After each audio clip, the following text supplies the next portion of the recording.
haddii ay taariikhdu hadasha dhagayso waxaa laga yaabaa mararka qaar in ay kuu soo gudbiso taariikh iyo murugo xanuun badan. weli ma ku soo gaartay ama ma maqashay nebi arlada dusheeda ay ku gooraceen isla reerkii loo soo diray? dulmigu waa dembi aan ka gambasho lahayn. qofka geystana ma noqdo qof dunida sii joogo, haddii uu sii dul saarnaadana wuxuu noqonayaa mid aan nolosha ku faraxsanayn.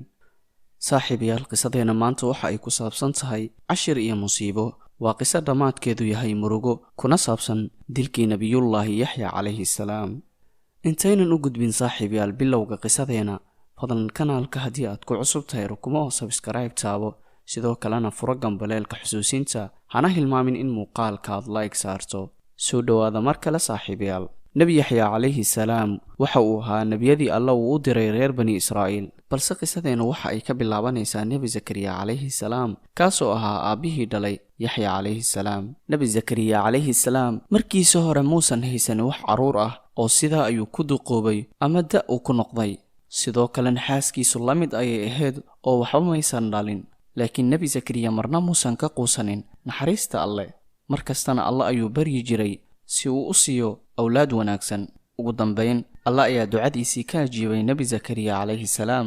habeen habeenada ka mid ah ayaa malaa'igta alle ugu bishaaraysay nebi zakariya inuu dhali doono wiil magaciisu yahay yaxya, oo aan horay loo yeelin wax la magac ah ama hore aan cid kale magaciisa loogu bixinin. riwaayadaha qaar waxay sheegaan nebi zakariya marka uu dhalayay nebi yaxya inuu jiray ama da'diisu ay ahayd 98 sano. sidoo kale waxaa jiro qaar kale oo sheegaya inuu jiray 106 sano. yaxya calayhi salaam wuxuu ahaa mid alle ka dugay carruurta kale, allana wuxuu ku beeray xikmad. wuxuu ka mid ahaa ambiyadii ugu zaahidsanaa ee soo mara caalamka. nebi maxamed sallallahu calayhi wasallam axaadiis fara badan ayuu ku xusay sifaadkii nebi yaxya calayhi salaam. nebi yaxya wuxuu ahaa mid aad uga cabsado cadaabta aakhiro. wuxuu alle siiyey xikmad iyo fasaaxadda hadalka. wuxuu ahaa nebi ay jeclaayeen shimbiraha, dadka, xitaa dhagaxunta. xayawaanada ayuu ku quudin jiray ama uu siin jiray raashinkii asaga loogu talagalay. nebi yaxya sidoo kale weligiis muusan guursanin, bal iska daayay weligiis muusan jeclaanin wax gabadh ah. marka la weydiiye su-aasha ah maxaad u guursan weysay, waxa uu ku jawaabi jiray hal jawaab oo keliya. waxa uu oran jiray qalbigayga waxaa ka bannaan hal boos oo keliya, macnaha hal jeceyl oo keliya, halkaana waxaa siiyey allaha i abuuray. markaana waxaan soo gaarnay qaybtii ugu saamaynta badneed ee qisadeena, waa dilkii nebi yaxya calayhi salaam. waxaa jira riwaayado badan oo laga soo wariyey sidii loo dilay nebiyullaahi yaxya calayhi salaam, balse waxaan idiin soo gudbinayaa riwaayadda ugu caansan iyo sida loo dilay nebiyullaahi yaxya calayhi salaam. sida aan horaanta muuqaalkeena ku soo xusnay, nebi yaxya calayhi salaam waxaa loo soo diray reer bani israa'iil oo ahaa reerkii uu ka dhashay, waana wiilkii uu dhalay zakariya calayhi salaam. nebi yaxya wuxuu ahaa qof ay jecel yihiin boqorada, dadka caadiga ah iyo qof kasta oo arko, ilaa ay ka timi maalin sidan oo kale ah.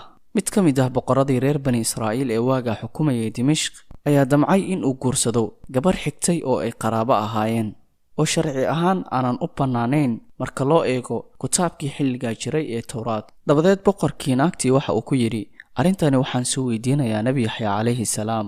dabadeed boqorkii waxa uu yimi nebi yaxya calayhi salaam wuxuuna weydiiyey arrinkii oo uu ku yidhi ma guursan karaa gabadha.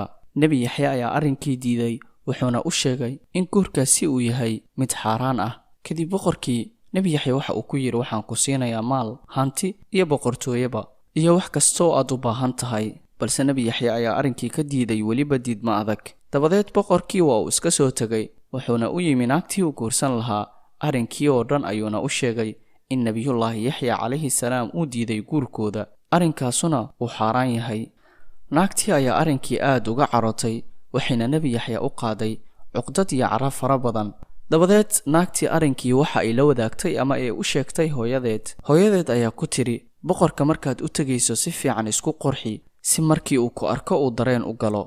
markaad u tagto uuna kugu yidhaahdo wax iga codso, waxaad ka codsataa madaxa yaxya ibnu zakariya. sidii ay hooyadeed fartay ayay samaysay haweeneedii. dabadeed waxay u timi boqorkii ayaa aad ula dhacay quruxdeeda, balse naagtii ayaa ku tiri, haddii aad aniga i doonaysid, anna waxaan doonayaa madaxa yaxya ibnu zakariya calayhi salaam. boqorkii oo arrinkii la yaab la noqday ayaa ku yidhi, maxaa tidhi?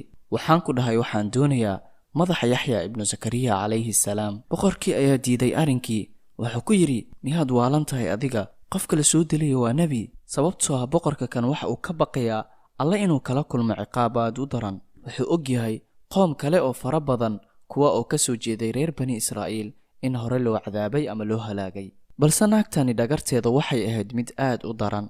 arrintii maysan ka quusanin, waxay u timi maalin kale waxayna ku tiri isla sidii, waxaan doonayaa madaxa Yaxya ibnu Zakariya. ugu dambeyn boqorkii ayaa arrinkii ka aqbalay, wuxuuna ku yidhi waayahay waxaan u dirayaa ciidankayga si ay qoortiisa iigu keenaan. wuxuu diray ciidankiisii, wuxuu ku yidhi orda aada guriga Yaxya ibnu Zakariya, waxaadna ii keentaan madaxiisa. riwaayadaha qaar waxa ay sheegayaan in laga soo qabtay gurigiisa dabeedna la keenay qasriga ninkani, halkaana lagu dilay. dabadeed way baxeen ciidankii waxayna aadeen gurigii Yaxya ibnu Zakariya. ilinkii guriga ayay garaaceen, waxay waayeen cid ka furta guriga. xoog ayay ku fureen ilinkii guriga. markii ay galeen guriga waxay arkeen Yaxya ibnu Zakariya calayhi salaam oo tukanayo. xitaa maysan is oran wuxuu ku jiraa salaad. wuxuu xusayaa alle, wuxuu baryayaa alle, wuxuu u taagan yahay, u sujuudsan yahay, u rukuucsan yahay alle. way u dhowaadeen, durbadiiba waxa ay ku kala boobeen seeftii. qofka qoorta laga jaray ma garanaysaa? waa nabiyullaahi Zakariya calayhi salaam. ilaahay ayaa ceeb ka nasahnay, waxay soo qaadeen qoortiisii. dabadeed waxay u keeneen boqorkiina waxa uu sii siiyey haweeneedii ama naagtii uu doonayay inuu guursado. qoortii nabiyullaahi Yaxya calayhi salaam ayaa la isku siinayaa hadiyad. markii la siiyey naagtii madaxii nabiyullaahi Yaxya calayhi salaam, aad ayay u faraxday, balse farxaddeedu waxa ay noqotay farxad aan nolol ka dambaynin. waxaa dhacday arrin ay la argagaxaan dadkii meesha taagnaa. iyadoo ku faraxsan dilkii nebi Yaxya una soo socoto hooyadeed ayaa mar kaliya dhulkii gariiray. wuxuu bilaabay dhulkii inuu dildilaaco. way qaylisay naagtii, waxay u wacatay dadkii hareeraheeda joogay, balse way weysay cid u soo dhowaato, cid kaalmayso, cid caawiso. dhulkii ayaa bilaabay in naagtii si tartiib tartiib ah uu u liqo, ilaa jilbaheedii ayaa aasmay, lugaheedii oo dhan ayaa qarsoomay. way sii socotaa weli. hooyadeed markay aragtay in gabadheeda aysan wax nolol ah u harin, ciidankii ayay amartay in gabadheeda laga soo gooyo qoorta oo qoorteeda loo keeno. halkaas ayay ku dhimatay naagtii dalbatay madaxii Yaxya calayhi salaam. waxaa soo haray oo kaliya boqorkii. talow isna xaguu ku dambeeyey? waxaa laga yaabaa dadka qaarkood inay isweydiinayaan su'aasha. cidda la dilay waa nebi, weliba waxaa lagu dilay si dulmi ah. ma waxay kula tahay qofkii dilkaa geystay inuu dunida ku sii waarayo ama uu sii joogayo? may dabcan ma joogayo qofkaasi. haddaba xaguu ku dambeeyey boqorkii dilay ama ka dambeeyey dilkii nabiyullaahi Yaxya calayhi salaam? waxaa dhacday markii la dilayay nebi Yaxya calayhi salaam, dhiiggii ka tifiqleenayay inuu istaagi waayey oo dadkii meesha joogay xitaa way celin waayeen. wuxuu u burqanayay sida webiyada oo kale. maalin maalmaha ka mid ah waxaa dhacday inuu yimi boqor lagu magacaabo Bukhta-nasar, ka oo xukumayay boqortooyadii Babylon waxay ahayd boqortooye asal ahaan ka soo jeedo Ciraaq. boqorkii ayaa yimi magaalada Dimishq. wuxuu arkay dhiiggani zaa'id u burqanayo. dabadeed dadkii ayuu weydiiyey halka uu ka yimi dhiiggani. dadkii ayaa u sheegay qisadii meesha ka dhacday. Bukhta-nasar arrintii ayuu aad uga carooday, wuxuuna iclaamiyey dagaal in lagu qaado reer bani Israa'iil. dabadeed Bukhta-nasar generaalkiisii ayuu amar ku siiyey inuu diyaariyo ciidanka si ay u weeraraan reer bani Israa'iil. dabadeed reer bani Israa'iil waxaa lagu qaaday dagaal aad u qaraar. dagaalkii waxa uu socday maalmo. waxaa halkaa ku geeriyootay ama ku dhimatay 70,000 oo qof oo ka mid ahaa reer bani Israa'iil, oo uu ku jiro boqorkii geystay dilkii nabiyullaahi Yaxya calayhi salaam. dhiig badan ayaa halkii lagu daadiyey. culimada qaar waxa ay sheegaan inuu marka istaagay dhiiggii nabiyullaahi Yaxya calayhi salaam. kan ee ka carooday dilka Yaxya calayhi salaam ee lagu yeero Bukhta-nasar ma ahayn nin islaam ah. dabcan alle ayaa ku salladay. Bukhta-nasar in laga sheekeeyo waxa ay qaadanaysaa waqti, balse waxaan isku dayaynaa inaan soo gudbino muuqaaladeena kale ee xiga hadduu Aabbaha awood leh inoo saamaxo. ugu dambayn, fadlan daawada haddii aad ku cusub tahay kanaalka ku soo biir. sidoo kalena ha hilmaamin haddii aad muuqaalka ka heshay in aad like saarto. salaamullaahi calaykum waraxmatullaahi wabarakaatuh.